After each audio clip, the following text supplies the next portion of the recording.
Good morning बच्चों। आज मैं आप लोग को बताऊंगी कि समूह का क्या क्या कार्य है। कल हमने बताया था कि समूह किसे कहते हैं। आज हम उसके कार्य पर चर्चा करेंगे कि समूह के क्या क्या कार्य होते हैं। सबसे पहले सदस्यों की आवश्यकता की पूर्ति समूह का ही कार्य है।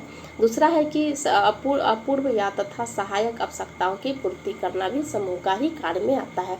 तो कुछ हम सबसे पहले हम समूह का कार्य पर कुछ विशेष करेंगे कि प्रत्येक व्यक्ति को किसी न किसी प्रेरक या फिर वृत्ति से प्रेरित होकर किसी समूह का सदस्य बनना है। जब वह समूह का सदस्य बन जाता है तो अपनी आवश्यकता की पूर्ति करना चाहता है। उसके बाद यह आवश्यकता जैविक तथा सामाजिक भी हो सकता है। समूह के सदस्य जो समूह के जो सम्मान उद्देश्य तथा अपनी जो है इसमें दिया अपनी जो है व्यक्तिगत आवश्यकता होता है, या तो फिर सभी के मिलजुल कर उसकी आवश्यकता की पूर्ति करते हैं। समूह के जो है ना मुख्य कार्य जो है सदस्यों की आवश्यकता की पूर्ति करना ही होता है। और फिर भी समूह का स्वरूप को अच्छी तरह से समझने के लिए जो है उसके कार्य को हम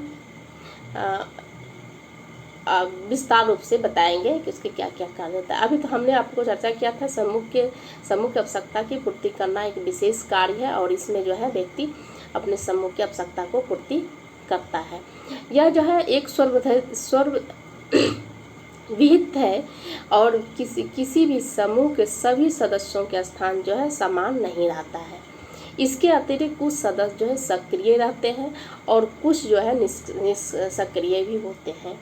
सक्रिय सदस्यों की आवश्यकता को ज्ञान प्राप्त करना आवश्यक है, क्योंकि प्रभावशाली तथा सक्रिय आवश्यकता की वर्गीकरण समूह के अनुसार जो है विभिन्न होता है। अनेक कार्य में उसमें किया जाता है, और हर तरह से जो है प्रजातांत्रिक समूह के भी इसमें कुछ सदस्यों की भी आवश्यकता होती है। दूसरा है अपूर्ण तथा सहायक आवश्यकताओं का पूर्ति करना। इसमें क्या होता है कि समूह का जो निर्माण जो है विशेषकर जो है सदस्यों की समान आवश्यकता की पूर्ति करने के लिए होता है। विशेषकर यह जो है सामाजिक संगठन में अधिक देखने को मिलता है, और यहाँ पर मित्रों या सामूहिक जो है धार्मिक संगठन, पारिवारिक या फिर सदस्यों की राजनीतिक या सब तरह की संस्था इसमें देखने के लिए मिलता है। तीसरा है कि आधिपत्य भाव की भी पूर्ति इसमें किया जाता है। नेता के जो अधिकार जो है प्रत्यय भाव की पूर्ति भी करना भी समूह का ही कार्य है। नेता अपने अनुपात पर जो है इसमें अति आवश्यकता को देखने के लिए मिलता है। उनका कार्य है कि वो अपने से नीचे वाले के या फिर आदेश देते हैं, और उनको नेता के और जो भी मतलब उसके अनुयायी होते हैं या फिर कार्य करता है उसकी बातों की सुनता है, उसके अनुसार इसका समूह को संगठन करता है। उसकी बात को जो उनका सही काम होता है उनको सुनने के लिए वो करते हैं। तीसरा है कि नई आवश्यकताओं का निर्माण करना। समूह का कार्य जो है नई आवश्यकताओं का निर्माण करता है। यह जो है इसका सामाजिक इसमें जो है स्वर विवादित ही है। जैसे जैसे सामाजिक परिवर्तन होता है वैसे वैसे नई आवश्यकता उत्पन्न होती जाती है। समूह के प्रत्येक जो है आवश्यकता का निर्माण जो है इसलिए करता है क्योंकि ये सभी सदस्यगण समूह के सदस्य बने रहें।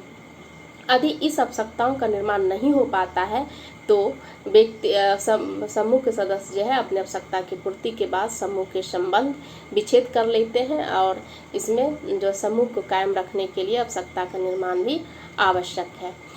उसके बाद बहुत सारे छोटे छोटे अनेक काम होते हैं जिसमें कि समूह प्रत्यक्ष रूप से अपने सदस्यों को दूसरे समूह या समूह के सदस्य बनने के लिए मजबूर करता है।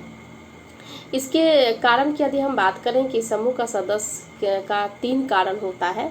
जैसे कि समूह अपने जो है सदस्यों की जो है सभी आवश्यकताओं की जो है पूर्ति को पूरा नहीं कर पाता है। दूसरा है कि समूह के कार्य क्षेत्र जो है धीरे धीरे विशिष्ट होते जाता है, और प्रत्येक समूह का जो है आवश्यकता बढ़ती जाती है। तीसरा है कि सदस्यों की जो है बदलती हुई आवश्यकता के अनुकूल समूह जो है अपने आप में परिवर्तन नहीं ला पाता है। इन तीनों के कारणों के फल से यदि हम देखने के लिए मिले तो फलस्वरूप हम कह सकते हैं कि समूह का सदस्य जो है मजबूरन एक दूसरे के सदस्य बने रहते हैं, और इस पर जो इसका कार्य जो है इस प्रकार से समूह में काम किया जाता है। धन्यवाद।